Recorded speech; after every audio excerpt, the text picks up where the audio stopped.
lot of questions lately about the Bullitt's specific engine setup, and I've had some requests to do a video more in depth about the engine and the Bullitt and everything.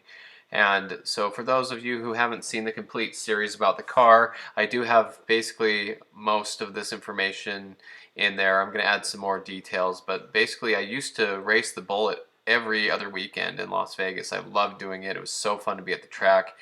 I can't say enough about how much I love the 4.6 liter, especially the 2 valve in this case. Was completely reliable. Drive it to the track, race it all night long, drive it home, daily drive it for years. And I loved this engine. I wanted to see how long it would last. It had 140,000 miles or so on there, maybe 144,000.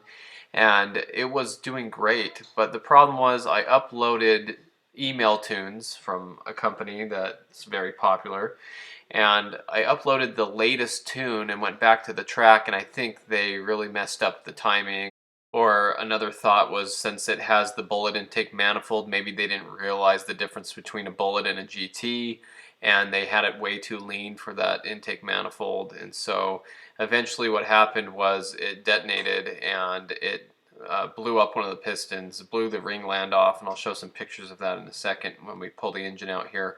But I was really upset about that because I wanted to see how long this engine would go, and I think it had a lot of life in it. It looked really good when we pulled it out too, besides that fact. So I was racing, I did a few runs, and then on the last one it was like the top of fourth gear, it just popped and it shut the engine off. I was going down the track with no power brakes or power steering or anything because the engine was down, and I was able to start the car by kick-starting the clutch, and I think there was stuff jammed in the valves or pieces of piston everywhere. But anyway, I pulled the plugs, and one of them was smashed, which is detonation and the shrapnel from the piston exploding. So I had to sleep in the car. My brother was able to come down with his truck. He rode home with somebody that night, and then we went all over Vegas trying to get a trailer, and we finally got a car dolly. It was just a real nightmare, and that was the only thing we could really get.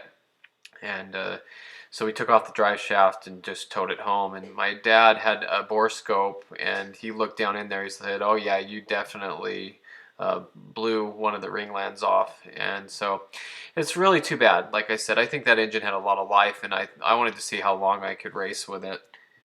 And so I had a friend in Las Vegas who had this true blue Mustang GT, and he had a Vortex supercharger on it, and he was really good at modding the car. He'd pull the engine out, he had rebuilt it, unfortunately like 3 times because it would blow oil or he had done something wrong, and he did it all out of his garage. But he was a really nice friend, and he was there the night that the engine went on the Bullitt, and I asked him to come help me out, and we pulled plugs and looked at injectors to see why it was misfiring. And so he was a lot of help that night, and that was very nice of him to do that. But I had talked to him a lot about his build, and he was wanting to go bigger and, you know, get more power and go turbo eventually. And we even talked about putting his Vortec on my Bullitt, but the piping would be different for the Bullitt and stuff. It didn't really work out. But anyway, um, he had talked to me a lot about building the engine on his car, and he had said that it cost him about $6,000 or more just to buy all the parts and the machine work and everything. And so I knew I was kind of up for that. I didn't want to put a stock engine back in the Bullitt. I wanted to do something better, and so I talked a lot with him about that. And I knew that I was going to be spending, you know, $6,000 or more on a good engine build. And that was when I remembered that there was a really cool Mustang GT that I had seen for sale in Las Vegas, and then somebody in my town had actually bought the car. And the guy who bought it was an older gentleman, and he couldn't get it to run right. But he told me it only had 300 miles on it, and that it was a fresh build, and it was an MMR bottom end car with cams and ported heads and stuff. He had the whole list, and it was this 2001 silver Mustang GT. Now, I have the whole story about this car on my channel, and we can put the link in the bottom so you can see that if you'd like to. But basically, the guy had built the car, in Vegas, and then he had to go overseas for military duty, and so he sold the car at a loss. And he was asking 10,000 for the car, and I thought, man, that's a great car because it's got so much money worth of upgrades on it. And so the guy in town here who had bought it from him, I didn't know at the time, but he got it for like half that price.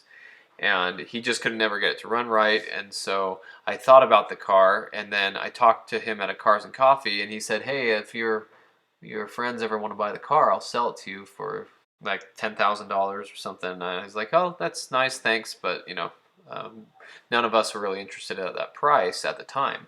But then I got to thinking about it, and I thought, well, he probably still has that GT, and I know it has an MMR engine in it. Maybe I should just buy the car, because if I'm going to pay 7 for an engine, I might as well like buy the car for like 7,500 or whatever it turned out to be. I think I got it for around 7,000. And he told me that he couldn't get it to run right or whatever, and it was okay. It'd still drive around town. It would kind of cut out at the top end. So I went over and bought the car from him because I figured I might as well do it. It has the engine, at least, is worth the price of the car and all the upgrades. And I wasn't going to part this car out. It's a nice low mileage car, but I just love the Bullitt so much that I wanted to take this race engine and put it in the Bullitt and then return that car to stock. So I didn't want to throw this car away, obviously. Nice low mile GT, and some people said you should have just kept it the way it was and driven it, but I love the Bullitt so much. I just wanted to put this engine in the Bullitt and continue all the racing and everything. The Bullitt's just such a special car to me. So I plan on keeping the Bullitt forever, and then, having this car and then putting the other engine in it and then selling it. So I bought it a really nice low mileage 4.6 liter. It was very clean, very nice, and I got that in the car, and I daily drove it for a while. So then in the meantime, I tore the engine out of the Bullitt. I had my dad and my brother come over, and we pulled the engine out and started tearing it down and assessing the damage. So we got the whole engine out, and we got to taking it apart, and we realized that the engine had that piston that had basically blown off one of the ring lands on top, and it even got shrapnel up into the intake manifold, so we cleaned that all out. So here's the ring land broken off there in the corner, and you can see the pieces of piston all inside the lower intake manifold. The Bullitt has an aluminum one that's 2-piece, so you can take it apart and clean it out. So luckily I did that, or I would have sucked metal down into my new engine. So here's that piston. Looked pretty bad. That's really too bad. But the rest of the engine looks so good and clean that I know it would have lasted a lot longer. But anyway, as far as the engine goes that came out of that silver car, it was a brand new engine. And it had a Ram HD clutch on the back of it. But this was an MMR bottom end. So it says that it's a brand new cast iron Romeo block. And from what I've heard, the 03 and 04 iron block engines are the same. They made all the changes to them so that they would be ready on the assembly line for a Terminator or a GT, because the Terminator Cobras have an iron block. The Cobras earlier all had aluminum blocks, whether it was a WAP, Windsor Assembly Plant block, or a forged Italian-built Texid block, which are known to handle over 1,000 horsepower. But they didn't have any more Texid blocks when the Terminator Cobras came out, so they had to use iron blocks for strength. And so, from what I understand, all the 03, 04 GT engines, all the 4.6 Romeo iron blocks had the revisions to make them compatible with the Terminator Cobras. So it was kind of advertised as a 04 Cobra block, which technically is probably the same as a GT at that point. And it has all forged internals, so it has a cast crank, so it's not a forged crank like a Mach 1 or a Terminator would have. It's a 6-bolt Ford Racing cast iron crankshaft, and I know people who have put those past 700 horsepower, no problem.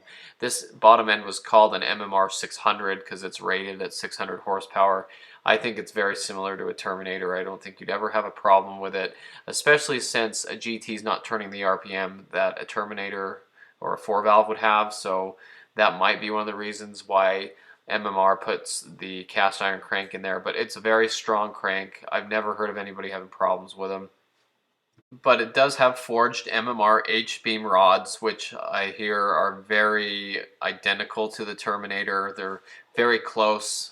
They're just forged H-beam rods, and so they're going to handle 600 horsepower more. It has Manley forged pistons and chromoly piston pins. And so you can see there it says Manley, and I think it's 5708N or something, 5008N if I remember. I zoomed in on it. It was kind of hard to read, but I looked up that number. I didn't see it anywhere. It was kind of hard to find. And I don't really care. I know they're Manley pistons, but what I did want to know was whether they were 8 to 5 to 1 compression or 9 to 5 to 1. And if I recall, the ad for the GT when the guy had it listed for sale said that they were 9 to 5 to 1, but you know, I'm not sure if that's right, or maybe it is. I don't know. I think the Terminators are 8.5, you know. So very similar to a Terminator bottom end, basically.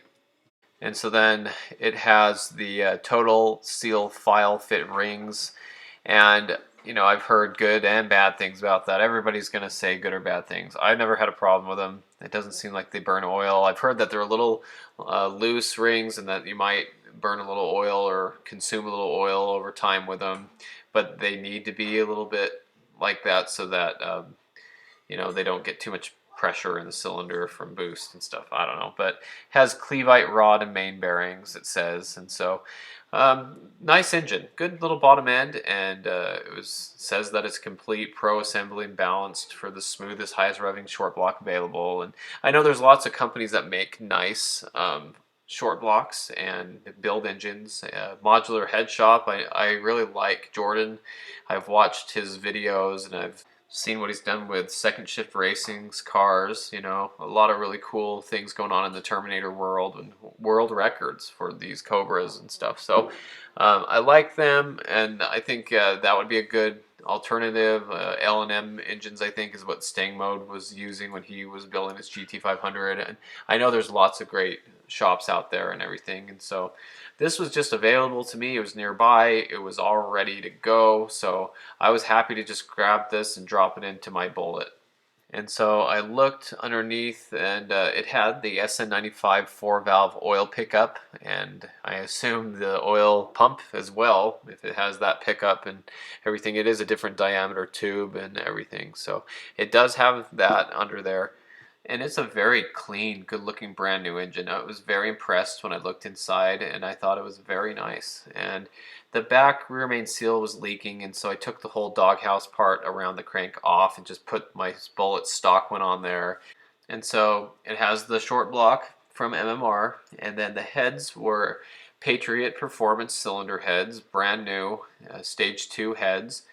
Now, something I was told about this, and I don't know if this is true or not, but I had heard Patriot will take heads like this and then they just get the cheapest Chinese valves and stuff and they put it in. Now, I know this has bronze seals. I think they're Viton valve seals in there according to the build list, but from what I understand, what I read said that Patriot will just put the cheapest crud valves in there from China and then send the heads off. And so when you buy them, you need to change out the valves or something like that. That's what I had read. So I'm not sure if that's true. I can't remember if I had even seen that. Somebody had said just throw those valves away and get new ones, and so I'm not sure if this car has the upgraded valves or not, or if they're just the cheap ones that come with the Patriot heads. I mean, it's an aluminum Ford casting that they port, so I don't know, but that's something to consider in all of this. I believe it was a LS1 forum or something where someone else had Patriot heads, and they said that they filled them with water, you know, and the valves were leaking, and so I don't know if that's true, but it's something to consider that if you're going to put these heads in your car or get a set of heads somewhere, make sure that you have really nice valves for it and everything. And so from what I understand, when you look inside the ports here for the intake, you can see that there's actually lines and grooves in the intake, and I heard that's on purpose. I heard that that's actually a ported head and that those grooves help with airflow in some way or something like that. So some people want it like polished and cleaned out, but I heard that there was a reason for that. So those are the ported heads. It has the BBK Shorty headers. I had some really nice mid-length Bassani headers on the car that were ceramic coated. But when I saw how nice these headers were and how they sealed so nicely without any leaks, and they had lock washers, it was all set up ready to go. Plus I could switch between an off-road mid-pipe or a stock one with cats if I wanted to for emissions or anything. So I decided to go ahead and just leave those on there. And so now the part that everybody loves, which I do too. I was talking to my friend today with his Terminator. We're talking about how much everyone loves cams and how they chop and stuff. And these are the Comp XE270AH cams, Extreme Energy. They're supposed to be stage 3, depending on who you talk to or how they're advertised, but they are a comp camshaft, and they're really nice. I like them a lot. And these are all the specs for those cams. The RPM range is actually 1800 to 5800, although when my car was on the dyno, they ran it to 7000 RPM, and I had upgraded the valve springs and everything, and I'll get to that in a minute here. But so 5800, that's basically what a GT is rated at. You can take it higher than that, and there wasn't a problem. But anyway, you can look at these specifications if you like. Some people want to know, some people don't know what they mean at all. I'm kind of in the middle. I've done some research on it, but you know, all in all, it's not that big of a deal. Now, one thing I do have to say about these cams is I do hear a lot of people talking about whether there's piston to valve clearance issues with them, and that's when the piston strikes a valve because the valves open and close too far because of these upgraded camshafts that are pushing the valves in, you know, farther or whatever. And I wondered too if that had anything to do with the dish and the pistons, whether it's a lower compression piston, higher compression piston. I have never had a problem with it. My friend put the same cams in his Turbo GT. Well, it was a Kenny Bell GT that he turbocharged later. I have a story about that car on the channel. But he had bought a built engine from somebody, and so there again, you don't know what pistons are in it or how high compression they are, but he did have issues, and he had to cut the valves down or file them down or do something to them so there wouldn't be contact. And I have read on the forums where other people say they bought these cams and they put them in their GT and it was perfect and they didn't have any clearance. I've heard people say get adjustable timing gears, and you can, I believe they said, retard the cams just a little bit so that the valve's not opened all the way when the piston's at top dead center. Anyway, there's ways around it. I do not have adjustable cam gears. They came in a box with the car when I bought it. And the guy said he had never put them on, but then I just looked at my cam gears, everything looked good with it, and I said fine, I'll just keep the stock cam gears in there, and I sold those adjustable ones to somebody. And so they might be needed for some applications. In this case, everything worked out fine. And so everything was fine with that, but there was a problem that the car had, and it had to do with what the guy said, he couldn't get it to run right. And at the top RPM range, the car was just cutting out and having problems. And so I wondered if that was in the tune and everything. And so I figured that I'd get the car dyno tuned and it should be fine. So I got it running, I got the engine in the car, everything seemed to be just fine. But then I got down to the dyno, we got it strapped down, and the car drove fine, but I wasn't able to run it through the gears or anything because it wasn't tuned yet. So we get it on the dyno, and one of my biggest fears is you have a problem on the dyno, and we did. So he did a few pulls, and I could tell that he was concerned about something. And you know, it's one of those things where they don't tell you anything, they just sit there and they look it over, and then you're kind of wondering, what? Like what? What are you doing? What's the problem? Can you tell me what you're thinking, you know? And he didn't say anything. He looked at it, and I watched him make a phone call, and he had called his engine builder. And his engine builder looked at the dyno graph and said, oh, it looks like it has valve float at top end. And that's what he told me. He didn't know anything about it, and that's okay. He didn't build the car. He didn't know anything. All he was doing was tuning it. And so he said, well, there's something wrong with the car, and it might be valve float. Maybe the valve springs are wrong. Maybe something like that. And then he sent me on my way. So, you know, I drove home and I get on the forums and I'm talking to people about it and showing the pictures, and someone's like, there's no way it's valve float. These engines have such small tolerances in there. If you float a valve, you're going to strike a piston and it's going to be over. He said, there's no way that's happening. There's got to be something else wrong. And somebody had made the comment of, you might want to look into your reluctor wheel on the crankshaft and see if it's on backwards, because that happens sometimes. And when that happens, the crank position sensor can lose communication with the computer and just kind of go haywire, which sounds like this is what was happening. So at low RPM it could read it, but high RPM it couldn't. So again, my dad got the borescope, we took off the valve cover, looked down in the timing chain area, and we did see that the reluctor wheel, which is this, the HDR wheel, was on backwards. And so if you look at one of these, you can see that it has teeth, but they're pointed one direction. In this picture, they're pointed towards the camera. And on the front of this, it says front. It's stamped into it. And so the guy who had bought the MMR bottom end and bought the heads and cams and did all the work, he was a great guy, and he had it all by the book, and he had it all underlined, and everything he put in, he, you know, torqued spec and did everything proper. But when it came to this, where he read front, he thought that means front like facing the engine.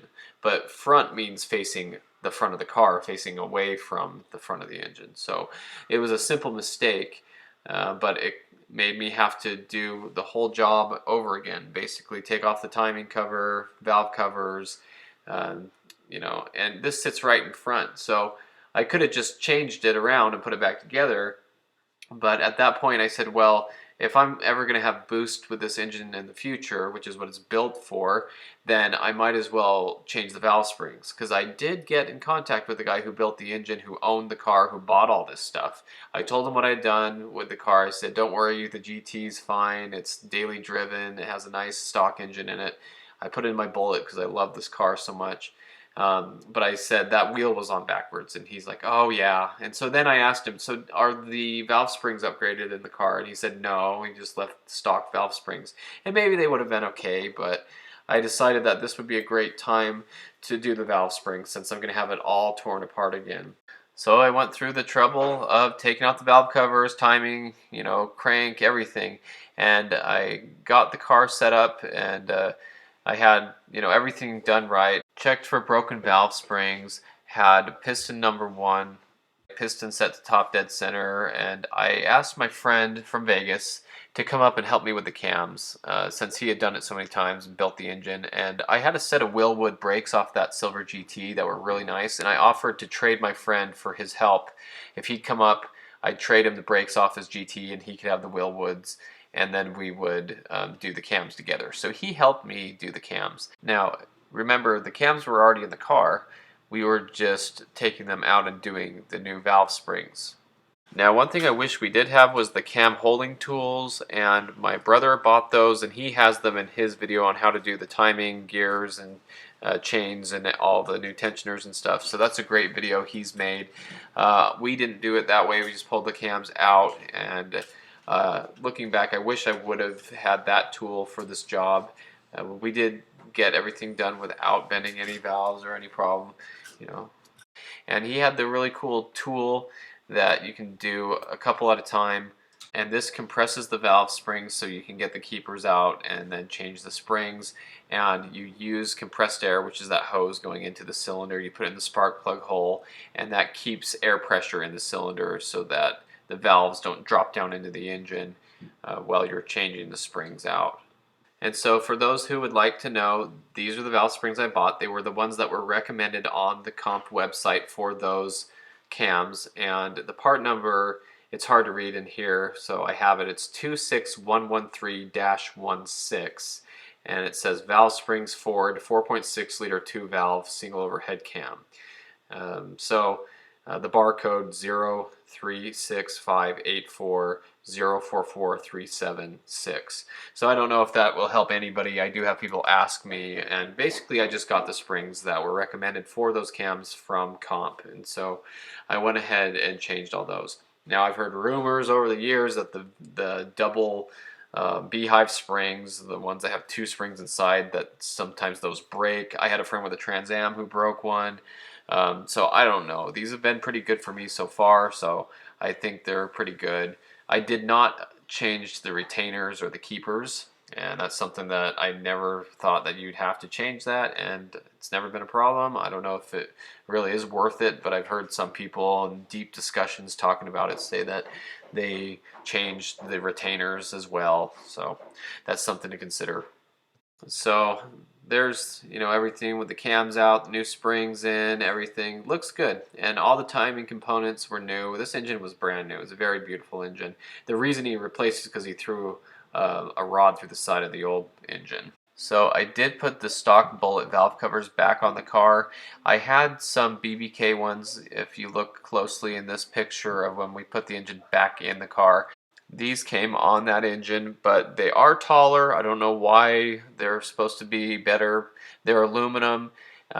You can see on the passenger side, that's where the oil filler cap would be on a GT, but on the Bullitt, it's actually on the driver's side because that cold air intake that's specific to the Bullitt has those vacuum lines that go right over where the oil filler cap would be, and on a GT it's even taller for a PI engine, and so it definitely doesn't fit there. And with this all on there, it was pushing against the air intake and it just wouldn't fit.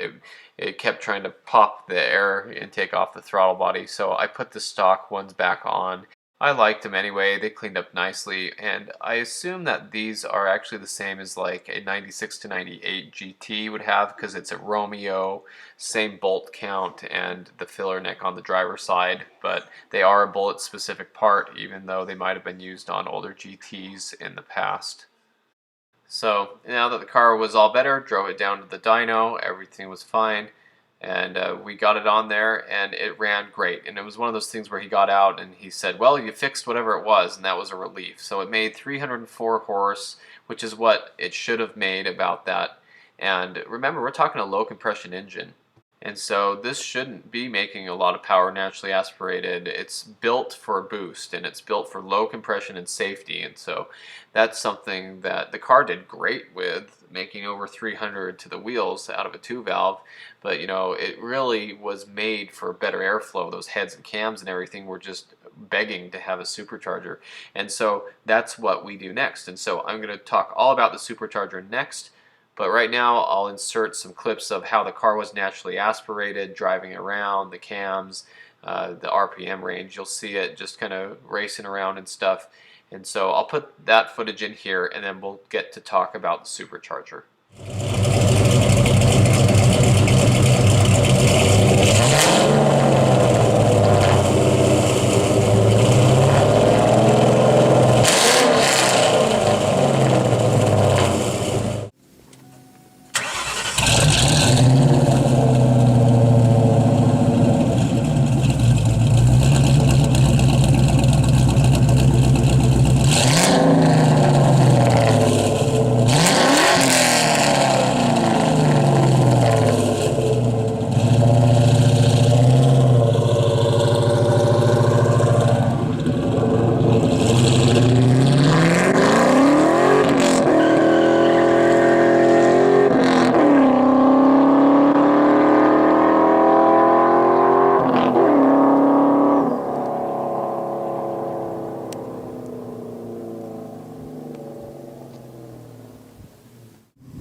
Needs to put on his Mickey Thompsons. Yeah.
So I really liked the Torque Tech Supercharger kit. I saw it in 5.0 Mustang magazine. They had taken a GT and put this kit on the car. And basically what it does is replace the intake manifold with one where um, the lower intake fits on the two valve cylinder heads, and you can put any supercharger from an '03 Cobra on top. So if you want a Kenny Bell, if you want a VMP, a Whipple, anything that you can get from an '03 Cobra, you can buy one on the used market and you can slap it on this kit, and or buy one new if you want, and you'll have a very awesome setup for a two valve. Now the problem is most two valve Mustangs will easily exceed 450 horsepower with a supercharger, even a stock Eaton from a Cobra. And so the problem with that is you're going to throw connecting rods out the side of the block and ruin your engine. So for about 400 to 450 horse, it's a really great kit, and a stock GT engine will handle that. But you really need a built engine, and the Bullitt has that. So that's one of the other reasons I really wanted to take this supercharger kit and run with it. Now, it's a pretty interesting story again. I had actually found this Mustang GT for sale with the Torque Tech kit on it, and it was a very interesting thing. I just started to look for Torque Tech kits on Craigslist, and I found this GT was listed. And now in the pictures it's true blue, and that's the way the car used to be. By the time I got this car, it was repainted, and so obviously I bought the whole car for the supercharger kit. And it's a very long story. I believe it's all in my Bullitt's history, but basically a summary is somebody had bought the whole kit, put this on the car. It made 410 to the wheels, which was really good for a GT. And then they sold it to some kid, and the kid was trying to sell the car, and he was asking, I can't remember, $6,000 for the car, which to me, I'm like, wow, the kit's like probably $4,000 worth at least, and so it'd be worth it to buy and return the car to stock, and even if I lost a little money on it, I'd still have a very expensive supercharger kit for my Bullitt, and I wouldn't mind taking it off this car and putting it on the Bullitt, because the Bullitt has the built engine for it. And so funny enough, the kid dropped the price on the car, and I watched it for sale off and on. I negotiated with it. He never got back to me, and then I noticed that he was asking a lot less for the car. So I texted him and said, "So what did you break?" And he said, "It doesn't make boost anymore." And I was like, "Well, how can it? It's belt driven. How can it not be making boost?" And what he didn't know was the crank pulley had come off that runs the supercharger belt, and he ran it over. Like, it fell off the car, he ran it over, and he just left it in the road. And so the car still drove, but I talked to the guy who built the car, and he's like, "Wow, that thing's just breathing through the bypass valve. I can't believe that the car still drives okay." But we did drive the car home that way. My brother drove it home, and it was like 6 hours back from Phoenix to Utah, and everything was fine. Now, I did order a new lower pulley from Torque Tech so I could get the kit back running the way it should be. Now, looking back at it, I kind of wish I would have opted for a bigger lower pulley, because that would have made more boost. Because the car, I think it's a 7-inch stock size pulley on the bottom, and so if I'd have gotten a bigger lower pulley, it would have made, a lot more. I think they sell a 9-inch one, so that would have been good. But you live and you learn, so it's okay. It still made 520.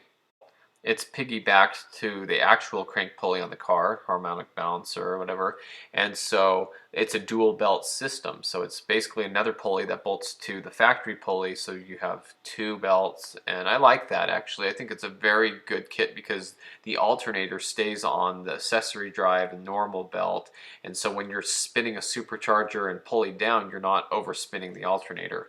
And so on other kits like a Kenny Bell kit, which is very nice for a 2-valve, it's cool, but it's a single belt setup too, and so you can have belt slip if you're pulling down. You could be burning up alternators. I like the Torque Tech kit because it uses a dual belt system with a bridge. And so the bridge is this piece on the top that has the black pulleys on it. You can see there's pulleys on each side.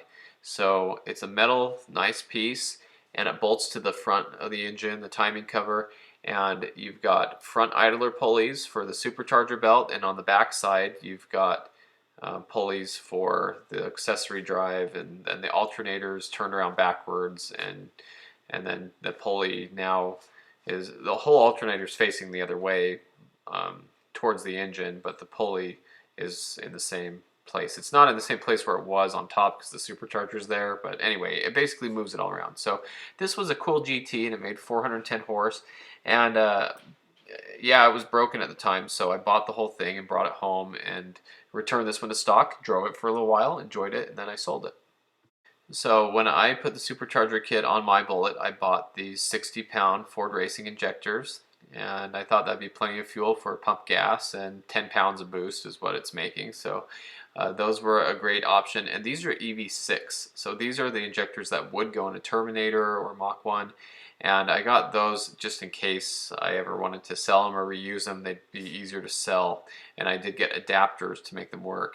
So basically, to make them work on the GT has kind of a rectangle connector, and the Cobras have more of a square connector. And so this is what they look like. They're adapters that have on the left, that's what the harness would plug into, the back side of it. So it's like it's plugging into an EV1 connector of a fuel injector. And then the picture on the right is what the part looks like that connects to the actual fuel injector. So on the right, that's kind of what the connector looks like on a Terminator Cobra from the engine harness that plugs into the injector. So they're basically adapters, so you can run EV6 injectors on a 2-valve. So here's a ported Eaton. It's a supercharger from an '03 Cobra. It's a stage 4 Stegmeyer supercharger, and that's what the guy had purchased just by chance for this kit. So that's good to have a ported Eaton on my car now. And so these are actually the installation photos from when he did it. And so he actually paid a shop, and it took them 40 hours to get the kit on there because they had to figure it all out. So I just put it on my car, just took it from one car to the other. And yeah, I did have to make some modifications in the valley of the block. There are these little bosses, which are metal like stems sticking out on each side. You see those two big bumps, and I can't remember if maybe they're for NOx sensors for different years, or Crown Vics, or temperature sensors, or I can't remember why they're there. But they weren't there on the Terminators, which is another reason why I say this block, they call it an '04 Cobra block, but I don't think it's exactly an '04 Cobra block. It's a 2-valve block from Romeo, made in '03 or '04, so it's, you know, revised for everything the Terminator needed. But anyway, I had to file those things down, take a grinder. That was kind of scary. I didn't want to cut through the block, but I did. And then that made it so that the lower intake manifold could fit down in the valley of that engine. So this is the car all torn apart, and this is a good picture of the bridge I was talking about. You can see on the front there, it bolts the timing cover, and it has all the pulleys on it for each side. And you can see the alternator is now turned around backwards with the pulley facing the other way so that it can go on the main belt and not the belt that's on the front there. And I did have to modify my alternator, just grind it down a little bit so the plug would fit. And then getting into the fuel system, I bought the black 306 FPDM. It's a fuel pump driver module, but it's upgraded so it doesn't overheat. And it also came with a larger gauge wire. You see that red wire? That's power wire for it. And in the other bag there is like a relay and stuff I had to go through and wire that all up in the trunk. And that's mostly because I was going to be running a booster pump and a Terminator fuel tank. And so the reason I want to buy a Terminator fuel tank is because it runs twin pumps and it's sumped inside so that there's always fuel. I've heard of people who have run without a Terminator fuel tank and they still dry sump. They suck air when they do a really hard launch, and they ruin the engine over it. There was a really good series about a black Mach 1 that they built up. It was like 600 horsepower, pro-charged, and they lost the engine because of that. All the fuel in the tank went to the back. Even though they had a good amount of fuel in the tank, it still dry sucked, and it messed up the engine. It leaned out. And so I've even heard the really good guys at Second Shift Racing, and Alan, who has the blue Terminator up in Alaska, who runs 8 seconds, you know, and Zach, who runs 8 seconds in his Terminator. And I mean, they're great guys. They run really fast. They actually did some testing, and even the Terminator tank with less than 3/4 of a tank when a super hard launch can dry sunk.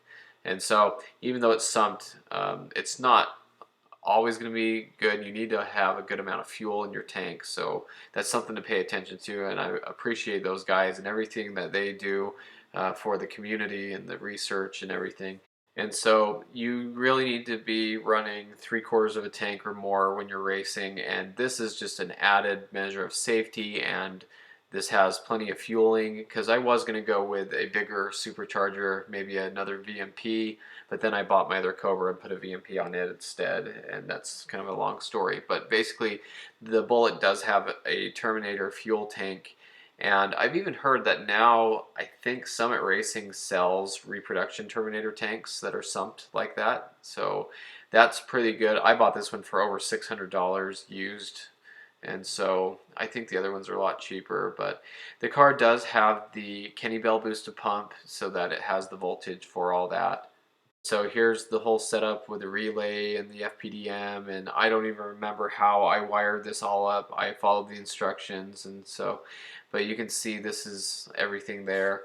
And that's basically the fuel system for the Bullitt. So it's on pump gas. It's not running E85, so it doesn't need higher output injectors. It doesn't need a return line. It doesn't need anything like that. At this point, it's making 520 rear wheel horsepower, and that's plenty for the stock fuel system and these upgrades to handle. So I'll put some dyno footage and some racing footage of the Bullitt with the supercharger setup, and I'm grateful for everybody who watches the channel. Thanks for sticking around. And you know, this was a video request by a couple of people, and so I went ahead and made this. And so I hope you enjoyed it, because I think there's a lot of good information here. And this is basically the setup of my Bullitt. Now, this doesn't cover everything. It's not all the suspension, you know, all the rest of the car's build, but this is basically the engine setup and a little bit of the fueling for the car. And so my best time at the track was a 12.1 at 116. I have the footage here. I'll put it at the end of the video for that cool run. Now, it wasn't such a cool run because it was 100 degrees that night, so the car was heat soaked as well. The first run was like a 12.1, and then I ran a 12.3 and a 12.5. It was just too hot.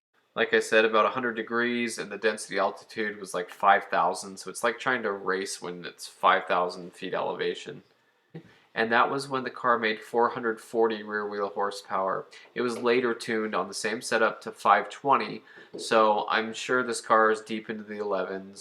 But anyway, that's basically the setup of the Bullitt. I hope you enjoyed this video. I really enjoyed making it. I think there's a lot of good information here, and I'll leave you with the footage of it on the dyno and on the racetrack. And so I do have the whole series of this car, so if you'd like to watch the playlist from when I bought it to where it is now, that's a really good playlist. I'll put that at the end. So thanks for watching, and stay tuned for more Mustang content.